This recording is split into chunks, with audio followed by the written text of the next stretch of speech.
पेठ, सावळघाट आणि कोटंबी घाट या दोन्ही घाटांचं फॉरेस्ट डिपार्टमेंटच्या अडथळ्यामुळं जे काही काम रेंगाळलेलं होतं ते पूर्ण या आंदोलनामुळे पूर्ण परवानगी मिळाली आणि लवकरात लवकर सावळघाट कोटंबी घाट पूर्णपणे चालू होणार. पद्मा कर्जी कामटे यांच्या नेतृत्वाखाली.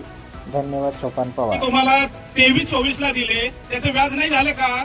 तुम्ही आज झाडा झारवा पालोळा फुटला म्हणून त्याचे तुम्ही 14 लाख लावतायत. आता सर्वसामान्य पब्लिकचा रस्ता आहे हा.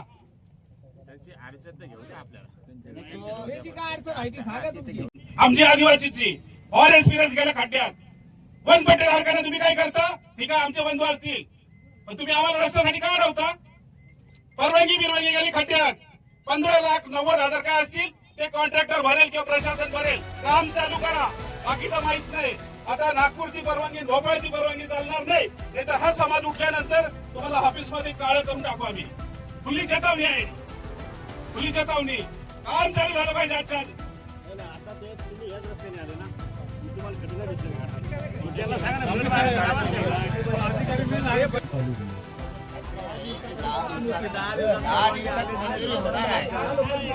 खात्री आहे की 10 दिवसात हे काम परमिशन होणार का?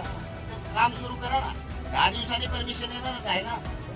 अडचण काय? कशासाठी तुम्ही विनाकारण लटकवून ठेवता? आणि साहेब तुमच्या झाडांची संख्या त्यांची जास्त आहे. कानाडोळा करा.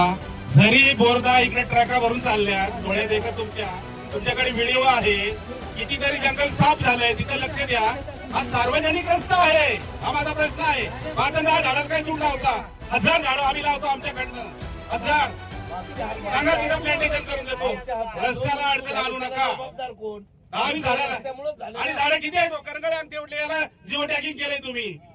अहो कांबळे साहेब, हे कोटंबी घाटात कोटंबीसाठी 200-250 हेक्टर 250 एकर. आणि तुम्ही एक सांगतो, फॉरेस्टचे अधिकारी तरी माझं तुम्हाला सांगणं आहे, हे जे जंगल जळालंय याच्यात तुम्हाला घरी घालवल्याशिवाय स्वस्त बसणार नाही हा आमचा आदिवासी समाज.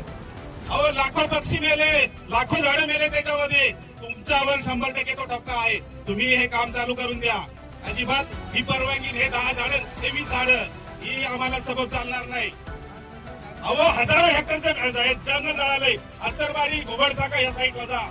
माझी पत्रकार बंधूंना विनंती आहे, सावळघाट, उभीतोंड, असरबारी, नानासी आणि करंजखेडच्या पोलीस पाटील आहे तिथं, करंजखेड, पावतीबारी या पट्ट्यामध्ये पूर्ण आग लागलेली आहे. आणि हे लावतात कोणावर? आदिवासी समाजाचे लोक डुकरं मारतात त्याच्यासाठी लावतात. आणि हे काय आलेले आहेत बिबटे. परंतु यांच्याच माणसाने हे जंगल लावलेलं आहे. फॉरेस्टवाल्यांवर का गुन्हा दाखल करू नये आपण? पेसा कायद्याची परवानगी घेतली का तुम्ही? आता म्हणता ना तुम्ही की आम्ही सावळघाटचं हे केलं ते केलं. तसं पाहिलं तर ह्या तालुक्यामध्ये पेसा कायदा आहे. परमिशन घेतली का तुम्ही? ग्रामपंचायतची सावळघाट आहे, कोटंबी आहे किंवा इनामवारी आहे, यांची परवानगी घेतली का तुम्ही? एखादं गाऊन उपजन करायचं असेल तर त्या ग्रामपंचायतची परवानगी लागते. घेतलंय का काय तुम्ही? असं फक्त तुम्ही कागदी घोडे नाचवता का? आमचा आदिवासी समाज अज्ञान आहे, त्याचा गैरफायदा तुम्ही अधिकाऱ्यांनी घेतलेला आहे. माझी विनंती एकच आहे, अजूनही आम्ही शांत आहोत. रस्ता चालू करून द्या आजच्या चालू करा. बाकीचे नियम धाबे धुबे हे आम्हाला सांगू नका. आम्हाला कायदा समजत नाही. आम्हाला काम चालू पाहिजे बस. हा टोल नाका नको हवा आहे असेल तर प्रशासनाने स्वतःची जागा घ्यावी, त्याला बॅरिकेड लावावे, संडास बाथरूम काय असेल त्या सर्व सोयी सुविधा उपलब्ध कराव्या आणि जाहीर बोर्ड लावा महाराष्ट्र शासनाचा अधिकृत टोल नाका आरटीओ राजबारी पेठ. माझी विनंती एकच आहे, हे माझे गोर गरीब आदिवासी बांधव असतील किंवा हरियाणा, तामिळनाडू भारामध्ये कुठलाही चालक असेल त्याला तुम्ही वेठीस धरता साहेब. अजिबात टोल पावती फाडू नका. आणि कुठं जाते काय जाते आम्हाला सगळं समजतंय. आज आम्हाला का बसायची वेळ आली? आम्ही सरकारमध्ये आहे सुद्धा. आज आमचे दोन्ही घाटाचे प्रश्न आहेत. तुमच्या आरटीओ मध्ये काय काम करते साहेब सांगा ना तुम्ही. म्हणजे तुम्ही साहेब, तुम्ही ठीक आहे सिनियर आहात, वयापेक्षा मोठे आहात, पण तुम्ही तुमचा कायदा मोडता आहेत कायद्याने. तुमच्यावर का गुन्हा दाखल करू नये साहेब? आम्ही सर्वसामान्य पब्लिकनी. माझी विनंती आहे, आदिवासी समाज अजूनही हे आहे सहनशीलतावाला आहे, कारण आता आमची सहनशीलता संपलेली आहे. की आतापर्यंत इथं बरेचसे अपघात झाले, केवळ वसुलीपायी झालेला आहे. ठीक आहे, आम्ही अडवत नाही. तुम्हाला दिलेला आहे, अवजड वाहन असेल, कायद्याने काट्यावर येत आहे, ठीक आहे. परंतु शासनाची जागा घ्या, त्या पद्धतीने करा. इथं आतापर्यंत अनेक शाळेचे विद्यार्थी गेलेत, अनेक जोडपे गेले, अनेक हे लोक मेले, अनेक चालक बंधू मेले. आमची विनंती आहे, म्हणजे आता पहिल्यांदा विनंती करतो, नंतर आम्हाला काही जवळ गेला, माइक की गरज नहीं सर। रात को हम लोग का गाड़ी में 30 टन का गाड़ी 30 टन रहते हैं, कांटा पे डाल दो, कांटा पे ओवर रहेगा तो हम लोग भरने के लिए रेडी है। पैसा देने में 2 मिनट लेट हो गए ना, हम लोग को बोलते हैं मार करके जाता देखो, जल्दी पैसा दो। ये लोग सर कपड़ा नहीं रहते, हम लोग के कपड़े रहते ना, ऐसा ही रहते, पूरा मुंह ढक रहते, वो मास्क रहते ना, मास्क डालते। हम लोग को बोलते इतना इतना बड़ी लाठी रहते हाथ में, ककड़ा गुंडा जैसा, पैसा दो नहीं तो मार करके जाते।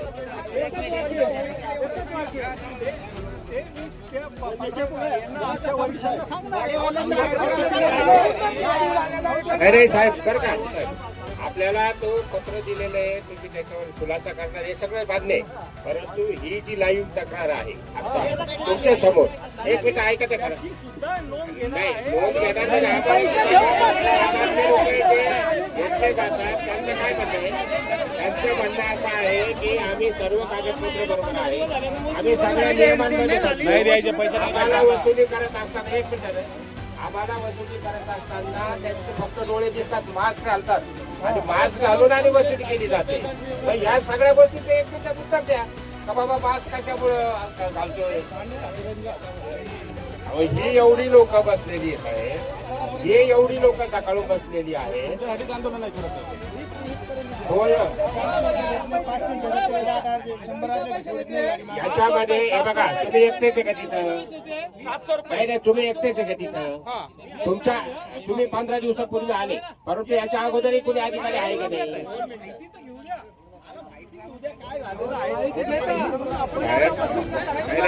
हे तुम्ही असं फळ काढून आम्हाला एका मिनिटात उत्तर द्या. ते ही जे आता सांगतायत यांचं काय म्हणणं आहे? असं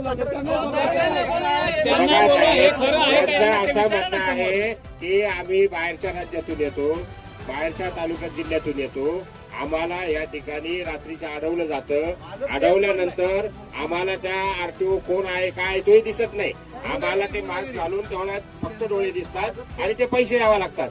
पैसे काय द्यायचे की आमचं सर्व बरोबर असताना सुद्धा पैसे काय द्यायचे हेच आम्हाला कळत नाही. तर आम्हालाही कळू द्या, त्यांनाही कळू द्या.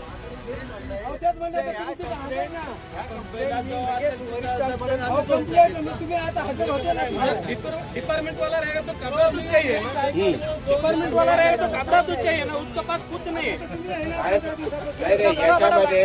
याच्यामध्ये 8 ते 10 दिवसामध्ये आम्ही मंत्री महोदयांकडे बैठक लावतो आणि त्या ठिकाणी आम्हाला ही सगळी उत्तरं पाहिजे. माझी विनंती आहे, आणि त्या दिवशी अपघात झाला, ते जे कोणी अधिकारी असतील त्यांच्यावर आम्ही मनुष्यवधाचा गुन्हा दाखल करणार. आम्हाला सर्वसामान्य पब्लिकला जर कायदा आहे, तुम्ही जरी खाकीवर्दीवर असाल पण तुम्ही तो प्राणांतिक अपघात घडवून आणलेला आहे कायद्याने, त्यामुळं तुमच्यावर त्या दिवशीचा मनुष्यवधाचा गुन्हा दाखल होईल आणि मी स्वतः पार्टी राहणार आहे. तो कुठलाही माझा चालक असो, काश्मीरचा असो की तामिळनाडूचा असो, चालणार नाही. कायद्याच्या चौकीत तुम्ही आम्हाला इथं 4 तास बसलो तर लगेच कुठली नोटीस लावता, एखादं लायसन नसेल तर तुम्ही अनेक नियम आहेत, ठीक आहे, परंतु हे काही इथं बेकायदेशीर चाललंय ते चालणार नाही. माझी विनंती आहे तुम्हाला की आता तुम्ही काय असेल ते आटपून घ्या आणि निघा वाचू, माझी विनंती आहे. अजिबात चालणार नाही. माझ्यावर कुठलाही राजकीय दबाव आणला तरी मी घाबरणारा माणूस नाही. मी चारी चौरंग आहे, सौरस आहे, साम दाम दंड हे सगळं आपल्यात आहे, त्याच्यामुळे मी घाबरणार नाही. पक्षाला सुद्धा मी त्या पार्टीचा जबाबदार म्हणून, मी या तालुक्याचा एक तालुका प्रमुख म्हणून मी त्या माणसाची बाजू घेणार. हरियाणाचा चालक आहे, तुमच्या आरटीओच्या अधिकाऱ्यांवर मनुष्यवधाचा गुन्हा दाखल करणार म्हणजे करणार, त्याच्यामध्ये सूट होणार नाही. आणि आजपासून हे सर्व बंद करा.